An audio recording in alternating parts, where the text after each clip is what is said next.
후회하십니까? 라는 제목으로 하나님 말씀 증거하도록 하겠습니다. 인생 살다 보면 후회할 때가 있습니다. 여러분 후회하십니까? 언제 후회하십니까? 대개 후회라는 것은 잘못된 결정을 한 이후에 후회합니다. 그 결정이 돌이키기 어려울 때 더 크게 후회합니다. 근데 언제 잘못된 결정을 내립니까? 감정적으로 결정을 내릴 때, 또 화가 나서 결정을 내릴 때, 분노로, 홧김에 이렇게 결정 내리면 대부분 후회하게 돼 있습니다. 왜? 잘못된 결정이기 때문에 그렇다라는 것입니다. 그래서 성도는 둘 중에 하나예요. 홧김에 결정을 내리든지 자기 속에는 옳은 대로죠. 또 하나는 말씀대로, 그죠? 기도하면서, 그러니까 기도 없는 결정, 말씀 없는 결정의 위험성 이런 것을 보여주고 있다는 것입니다. 여러분들이 자기 속에는 옳은 대로 또 홧김에 결정 내리면 평생 후회하는 삶 삽니다. 한마디로 얘기해서 후회 없는 인생 사는 길이 무엇이냐? 기도하면서 결정하는 거예요. 그리고 하나님 말씀대로 결정하는 거. 그래야 후회가 없다는 것입니다. 그러니까 우리 대부분 말씀을 떠나고 기도를 떠나니까 되게 후회하고 살죠. 후회했던 것들을 보면 말씀 떠나서 살았던 내용들 아닙니까? 말씀 떠나서 내렸던 결정들, 그게 우리를 후회로 이끌다라는 것입니다. 이들은 뭐 소견도 소견이지만 홧김에 내린 소견이니까 최악이죠. 그래서 잘못된 결정들을 쭉 내렸다. 1절부터 12절까지 후회된 인생, 그것을 보여주고 있습니다. 이스라엘 총회는 베냐민에 대해서 화가 났습니다. 그래서 진멸이라는 표현을 쓰죠. 원래 진멸이라는 표현은 헤렘이라 그래서 이건 이방인들에게 쓰는 표현이에요. 다 죽여버리는 거. 근데 자기 동족들에게 진멸이라는 개념, 헤렘이라는 개념으로 다 죽여버리게 되었죠. 그런데 600명이 도망쳤습니다. 비겁하게 베냐민. 그래서 앞장 20장 47절 보니까 광야로 도망친 600명이 있었죠. 그 베냐민 입장에서 놓고 볼 때 도망친 놈들 비겁자다 그럴지 모르지만 그들의 비겁함이 베냐민의 그 명맥을 잇게 만들었어요. 우리나라도 임진왜란 때 그랬죠. 7천년 해전에서 다 박살났는데 배설이라고, 이름도 이상하죠. 배설. 예. 그 12척 몰고 도망쳤죠. 잘 도망쳤죠. 도망 안 쳤으면 전멸했잖아요. 그죠? 그래서 그것이 이순신 장군의 재기의 발판이 되지 않습니까? 신에게는 아직 12척의 배가 남아 있사오니, 그렇게 말할 수 있는 근거가 도망친 배설이라는 사람 때문에 이게 가능했다. 뭐 이런 얘기도 있습니다. 어쨌든 간에 600명이 도망친 것이 베냐민 지파의 그 명맥을 이을 수 있는 어떤 계기가 되었다, 이런 얘기입니다. 어쨌든 얼마나 광기입니까? 자기 동족 형제를 화가 난다고, 그죠? 물론 잘못도 했죠. 그렇지만 그 몇몇의 그 불량배들이 잘못을 가지고 한 지파를 다 진멸시킬 정도로 그냥 어처구니없는 광기들이 벌어지게 되었다라는 것입니다. 거기다가 한술 더 떴어요. 뭐라 그러냐? 화가 나니까 막 죽이기도 하고 뭐 맹세도 하고 막 그러는 거예요. 베냐민에게는 딸을 안으로 주지 않겠다, 그렇게 맹세했어요. 물론 다 죽여버렸으니까 없을 거라고 생각했지만 600명 남았는데 후회하잖아요. 그러니까 기도 없이 내린 결정, 맹세, 호언장담 이런 것들은 다 후회로 간다는 것입니다. 신약에는 이런 사람이 있었죠. 베드로. 기도 안 하고 호언장담하다가 망신 나가지 않았습니까? 우리가 꼭 그렇다라는 거예요. 이 사사기가 멀리 있는 게 아닙니다. 기도 없이 기도하더라도요, 말씀 아니고 막 급하게 맹세하고 막 호언장담하고 막 극단적으로 표현하고 이러는 사람들은 반드시 후회하게 돼 있습니다. 그거는 하나님의 말씀의 기준이 아니기 때문에 그렇습니다. 기도가 많으면은 경험적으로 아시죠? 말이 없어져요. 하나님께 아뢰게 되지. 그러니까 말이 많은 건 기도를 안 하는 거예요. 그러니까 하나님께 많이 아뢰는 사람은 사람에게 적게 말하고요. 사람에게 말을 많이 하는 사람은 하나님께 적게 말하는 분입니다. 그러니까 기도가 많으면 말이 줄어들고, 그 다음에 말이 많다는 것은 기도가 줄어든다, 그런 뜻이라는 것입니다. 호언장담하는 거 보니까 이 사람들 보니까 위태위태하죠. 아슬아슬하죠. 그리고 안정성이 없지 않습니까? 우리 모습이 그래요. 기도 없이 어떤 결정을 내리면 맨날 이런 모습 보인다는 것입니다. 그리고 3절에 보니까 한순간에 후회해버리고, 이게 그들의 모습이었다라는 것입니다. 엄청 울었습니다. 2장에도 나오죠. 복임이라고. 우는 자들이란 뜻이거든요. 복임. 근데 이게 왜 울었어요? 회개의 울음이 아니고 왜 이렇게 되는 일이 없는 거야? 왜 하나님은 나만 혼내? 하는 짜증스러운 울음이에요. 또 그러고 있어요. 그래서 복임이란 개념의 울음이에요. 그죠? 회개의 울음이 아니라 짜증스러운 울음. 1절부터 4절까지 읽겠습니다. 시작. 이스라엘 사람들이 미스바에서 맹세하여 이르기를 우리 중에 누구든지 딸을 베냐민 사람에게 아내로 주지 아니하리라 하였더라. 백성이 베델에 이르러 거기서 저녁까지 하나님 앞에서 큰 소리로 울며 이르되 이스라엘 하나님 여호와여 어찌하여 이스라엘에 이런 일이 생겨서 오늘 이스라엘 중에 한 지파가 없어지게 하시나이까 하더니 이튿날에 백성이 일찍 일어나 거기에 한 제단을 쌓고 번제와 화목제를 드렸더라. 이 번제와 화목제 예배잖아요. 예배 드린다는 건 뭐예요? 죽었다는 거거든요. 그 제물과 같이 내가 죽었다. 그러니까 NIBC, not I but Christ. 이게 예배거든요. 나는 죽고 예수로 사는 거. 그럼 말씀대로 가야 될 거 아니에요. 근데 죽었다고 말만 하는 거예요. 그죠? 예배 드렸다가 형식만 있는 거고 여전히 소견대로 갑니다.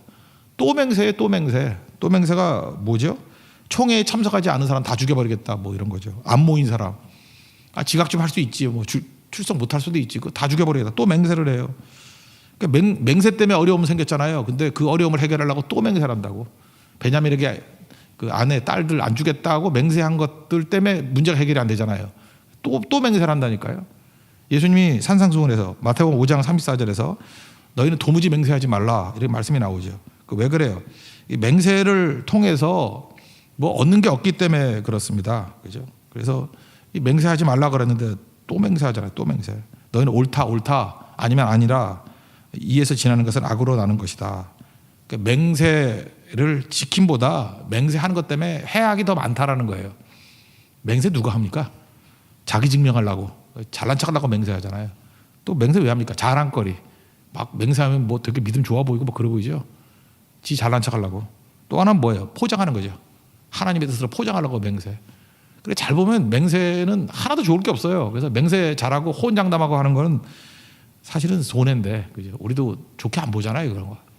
근데 우리 자꾸만 그런다는 것입니다. 그냥 겸손하게 그냥 침묵하든지 기도하든지 그게 중요한 거지. 호언장담 이거 옳지 않다라는 것입니다. 근데 이거 어때요? 그 저기 북쪽에 있는 사람 같죠? 아니 지각했다고 죽여버린다 그러고, 그 다음에 뭐 결석했다고 죽여버린다 그러고. 만약에 우리 교회에서 그런 일이 했다면 몇 명이 살아났겠어? 그죠? 지각하면 죽여버리고, 뒤에 앉으면 죽여버리고, 뭐 기둥 뒤에 있으면 죽여버리고. 북한이 그랬잖아요. 뭐래 졸면 죽이고, 졸다 죽은 사람 있잖아. 박수 이렇게 치다가 죽은 애 있고. 그렇잖아요. 우리도 박수 이렇게 치면 죽는다 그러면 몇 명이 살았겠어요? 그래서 그러니까 말도 안 되는 얘기죠. 예. 그런 일들이 막 벌어지고 있다라는 것입니다. 그래서 길앗 야베스 다 죽여버리겠다 뭐 이런 얘기가 쭉 나오는 거죠. 아마도 멀어서 못한 것도 있겠고, 또는 뭐 너무 그 아무것도 아니라고 생각해가지고 뭐 그 회의에 꼭 가야 되나 뭐 그런 마음 때문에 못 갔던 것도 있는 것 같아요. 5절 한번 읽겠습니다. 시작. 이스라엘 자손이 이르되 이스라엘 온 지파 중에 총회와 함께하여 여호와 앞에 올라오지 아니한 자가 누구냐 하니, 이는 그들이 크게 맹세하기를 미스바에 와서 여호와 앞에 이르지 아니한 자는 반드시 죽일 것이라 하였습니다. 근데 안 왔잖아요. 안 왔을 때 그들이 내린 결정이 뭐죠? 8절과 9절입니다. 시작. 또 이르되 이스라엘 지파 중 미스바에 올라와서 여호와께 이르지 아니한 자가 누구냐 하고, 본즉 야베스 길앗에서는 한 사람도 진영에 이르러 총회에 참여하지 아니하였으니 백성을 계수할 때 야베스 길앗 주민이 하나도 거기 없음을 보았습니다. 그러니까 사소한 일이잖아요. 사소한 일을 이렇게 극단적으로 표현하면 안 되죠. 근데 사소한 일 때문에 12,000명 보내가지고 진멸, 헤렘이라 그래서 이거는 이방인들에게 쓰는 표현인데, 아말렉을 진멸하라 할 때 그때 헤렘이거든요. 여기서 다 죽여버리고, 그 다음에 처녀 400명 남긴 거 가지고 600명이 안 내려주자. 이게 해결책입니까? 그러니까 인간적인 지혜, 인간적인 방법을 추구한 거죠. 절대 하나님 말씀이 아니고 기도하는 방법이 아니고. 우리도 이렇다라는 거예요. 인간적인 방법, 인간적인 머리를 짜내면은 이런 해답 같지도 않은 해답을, 이걸 해답이라고 찾아낸다라는 것입니다. 10절부터 12절까지 읽겠습니다. 시작. 회중이 큰 용사 12,000명을 그리로 보내며 그들에게 명령하여 이르되 가서 야베스 길앗 주민과 부녀와 어린아이를 칼날로 치라. 너희가 행할 일은 모든 남자 및 남자와 잔여자를 진멸하여 바칠 것이니라 하였더라. 그들이 야베스 길앗 주민 중에서 젊은 처녀 400명을 얻었으니 이는 아직 남자와 동침한 일이 없어 남자를 알지 못하는 자라. 그들을 실로 진영으로 데려오니 이곳은 가나안 땅이더라. 마지막에 이곳은 가나안 땅이더라. 이게 무슨 얘기예요? 원래 하나님께서 가나안 땅, 이 죄악의 가나안 땅을 변화시켜서 하나님 나라로 만들려고 그랬었는데, 이것이 가나안 땅이더라. 혀를 차는 거죠. 가나안 땅에서 하는 짓들을 하고 있더라. 그런 거예요. 이곳은 가나안 땅이더라. 말도 안 되는 일이 믿는 자들 안에서 벌어지더라. 여전히 가나안 땅이더라. 그죠? 그 진멸의 대상이 되는 그런 땅이더라.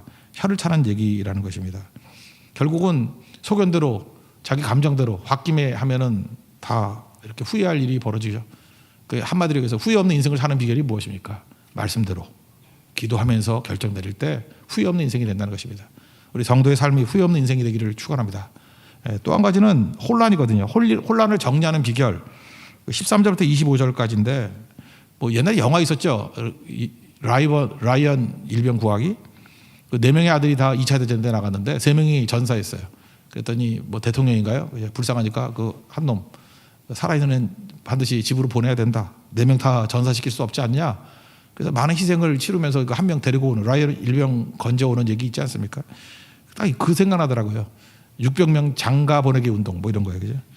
결국은 400명 그 길랏 야베스 처녀 줬는데 200명이 문제가 되잖아요. 200명 여자 없으니까. 일단 400명 되니까 베냐민 광야로 도망친 베냐민에게 오라 그래요. 야 이제 평화 조약 맺자. 니네 안 죽일게. 그리고 처녀 400명 구해놨어. 일단 와. 3분의 1은 해결됐으니까 일단 와 그랬다고요. 13절부터 15절까지 읽겠습니다. 시작. 온 회중이 림몬바위에 있는 베냐민 자손에게 사람을 보내어 평화를 공포하게 하였더니 그때 베냐민이 돌아온지라. 이에 이스라엘 사람이 야베스 길랏 여자들 중에서 살려둔 여자들을 그들에게 주었으나 아직도 부족하므로 백성들이 베냐민을 위하여 뉘우쳤으니 이는 여호와께서 이스라엘 지파들 중에 한 지파가 빠지게 하셨음이었더라. 이때 200명이 부족하잖아요. 한 지파가 사라질 위기에 처하게 됐다. 그러면 엎드려 기도를 하든지 하나님 어찌합니까? 은혜를 주십시오. 말씀대로 하는 방법이 뭡니까? 이래야 되는 거 아니에요. 근데 어처구니 없습니다. 하여튼 여기는 해결책들이 전부 다 해계망측해요. 해계망측. 해계망측한 이유가 뭐예요? 소견대로. 이거 사사기 얘기만이 아니에요. 우리도 마찬가지예요. 우리 딴에는 지혜를 짜서 똑똑하게 뭐 판단을 제대로 해서 내린다고 하는데 제3자가 볼 때 해계망측이에요. 저것도 해결책이야? 아니 저런 식으로 저게 풀리냐? 하나님께 가야 된다고요. 말씀대로 기도하면서 이래야 되는데 이 해결책이 또 뭐예요? 이게 뭐죠? 이게 납치극이라고 해야 되나? 뭐라 그래? 실로에서 그 예배드린 장소잖아요. 실로에서 춤추는 여자들 잡아다가 200명 채우래. 이건 뭐라 하지? 보싸움이라 그러나? 뭐 납치결혼, 약탈결혼, 인신매매죠. 아니 이런 게 만약 있다 그러면 우리가 율동 누가 하겠어? 율동만 한번 잡아간다 그러고 뭐 자기가 좋아하는 것도 아닌데 그죠? 그 깡패들이지 이게. 그래서 실로에서 춤추는 여자들 그 200명 잡아갔대요. 이걸 해결책이라고. 말도 안 되는 얘기죠. 그러니까 그 여자들은 예배드리고 하나님께 경배드리다가 이게 웬 봉변이에요? 이런 걸 해결책이라고 얘기하더라는 거예요. 18절부터 21절까지 읽겠습니다. 시작. 그러나 우리가 우리의 딸을 그들의 아내로 주지 못하리니 이는 이스라엘 자손이 맹세하여 이르기를 딸을 베냐민에게 아내로 주는 자는 저주를 받으리라 하였음이로다 하니라. 또 이르되 보라 베델 북쪽 르보나 남쪽 베델에서 세겜으로 올라가는 큰 길 동쪽 실로에 매년 여호와의 명절이 있도다 하고 베냐민 자손에게 명령하여 이르되 가서 포도원에 숨어 보다가 실로의 여자들이 춤을 추러 나오거든 너희는 포도원에서 나와서 실로의 딸 중에서 각각 하나를 붙들어 가지고 자기 아내로 삼아 베냐민 땅으로 돌아가라. 맹세 이거 엉터리잖아요. 잘못된 맹세면 회개해야죠. 하나님 제가 말씀대로 안 하고 그냥 나 자신 소견대로 내 자신을 믿어가지고 이렇게 맹세하고 이상한 짓 했습니다.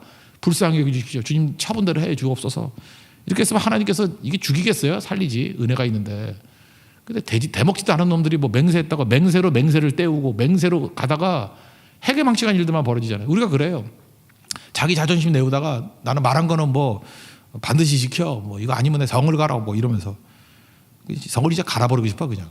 성이 아니라 그놈을 갈아버리고 싶어요. 말도 안 되는 거죠. 우리 그래요. 잘못했으면 잘못이 정답인데. 그러니까 그 아버지나 형제들이 그 춤추던 여인 잡아가니까 뭐라 그럴 거 아니에요. 그래서 항의하면 우리가 막아줄게. 근데 말로는 야 은혜를 베풀어줘 그런 거지만 이 사람들 어떤 사람들이에요? 무장한 사람들이야. 그죠? 길랏 야베스 사람들 안 왔다고 다 죽여버린 사람들이에요. 그 사람들이 칼 차고 있어가지고 야 그냥 봐줘. 그럼 이게 봐달라고 하는 얘기예요? 이게 협박이지. 강요하는 거지. 그래서 결국은 힘의 논리로 지멋대로 향하면서 해결했다 그런다는 거예요. 22절부터 23절까지 읽겠습니다. 시작.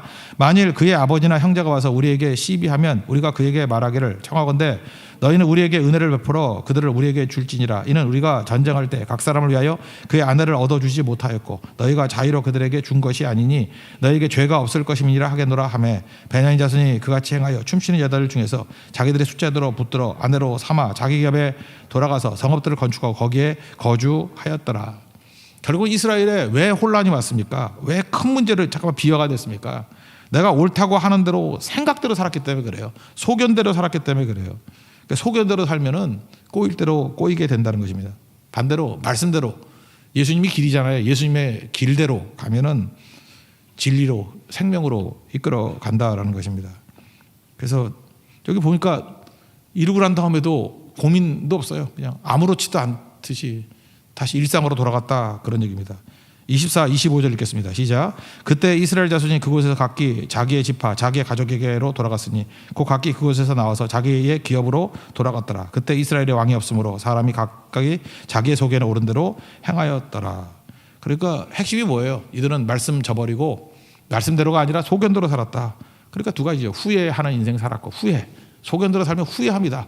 후회 막급한 인생 살아요. 소견대로 살면 혼란을 자초합니다. 그냥 온통 혼란이에요. 해결책이 더 혼란이에요. 더 혼란. 꼬일 대로 꼬이게 많은 인생. 인생이 꼬였습니까? 소견대로 살았기 때문에 그래요. 후회합니까? 소견대로 살았기 때문에 그래요.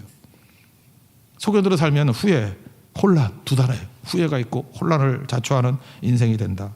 반대로 말씀대로 살면 후회 없는 인생을 살고요. 말씀대로 살면 혼란이 아니라 질서를 샬롬이라 그러잖아요. 평안이 임하는 인생을 살게 된다는 것입니다. 두 왕 한번 비교해 보세요. 사사기적인 왕이 사울 왕이고요. 그 다음에 하나님 나라적 왕, 말씀대로 그게 하나님 나라잖아요. 하나님 나라적 왕이 다윗이라고. 그래서 1대 왕, 2대 왕을 대비시키는 거잖아요. 사울은 어떻습니까? 참 묘해요. 여기 베냐민 지파 출신이에요. 베냐민 또 거기도 고향도 기브아야. 이 불량배들이 있던 동네 기브아. 하나님의 은혜로 이렇게 약한 지파에서 초대 왕을 세워줬잖아요. 이거 은혜 아니에요? 기회 주신 거 아니에요? 근데 사울 왕은 어떻습니까? 사사적인 사고방식을 떠나지 못해요. 그는 항상 소견에 오른 대로. 그렇죠? 소견에 오른 대로. 그래서 여전히 사사라는 거예요. 그때도. 왕을 세웠지만 하나님이 왕 되지 못하고 사사라는 거예요. 그래서 제사장만 드릴 수 있는 제사를 지 못 떨어뜨리고. 왜? 내 소견에 오른 대로죠. 백성들이 흐트러지니까 말씀이고 뭐고 나발이고 필요 없어. 내 소견에 오른 대로 나는 제사 드릴 거야. 또 아말렉 진멸하라 그랬더니 내 소견에 오른 대로죠. 이게 좋은 거는 뭐 제사 드릴 때 쓰고 좋은 거는 백성들이 좋아하니까 아가 왕도 살려두고 자기 소견에 오른 대로 하나님 말씀을 저버리고. 그러니까 사울 왕은 사사기적인 왕이었다. 그게 메시지예요. 자기 소견대로 왕도로 됐다. 그러니까 우리도 사울 같이 살면은 사사기적인 사고예요. 다윗은 대비시키는 거죠. 말씀대로. 그래서 왕은 자기가 왕이었지만 진짜 왕이 누구예요? 하나님이 왕이죠. 하나님을 왕대심. 그러니까 하나님 나라를 세운 사람이죠. 그래서 사도행전 13장 22절 보니까 내 마음에 합한 자, 내 마음에 맞는 사람, 내 뜻을 다 이루리라. 그러니까 내 마음에 합한 이유가 뭐예요? 하나님의 뜻을 이루는 인생. 자기 뜻, 자기 소견이 아니라 말씀대로 내 뜻을 다 이루리라. 그게 인생이라는 것입니다. 여러분 소견대로 살면 후회합니다. 소견대로 살면 혼란이 옵니다. 지금 인생이 꼬여 있습니까? 계속 소견대로 살면 더 꼬일 겁니다. 이 꼬인 것을 푸는 방법이 어디 있어요? 말씀으로 돌아가고. 후회 없는 인생 말씀대로. 혼란 없는 인생 말씀대로. 거기에 또 기도가 포함되어야겠죠. 기도하면서. 그럴 때 승리하는 인생이 될 것입니다. 우리 사사기 마무리 지면서 소견대로의 인생 절대로 살면 안 되겠다라는 결심을 하고 다윗과 같은 인생, 말씀대로 사는 인생 되도록 다짐하는 하나님 종 되기를 축원합니다. 자리에서 일어나겠습니다. 우리 좁은 길 찬양하겠습니다.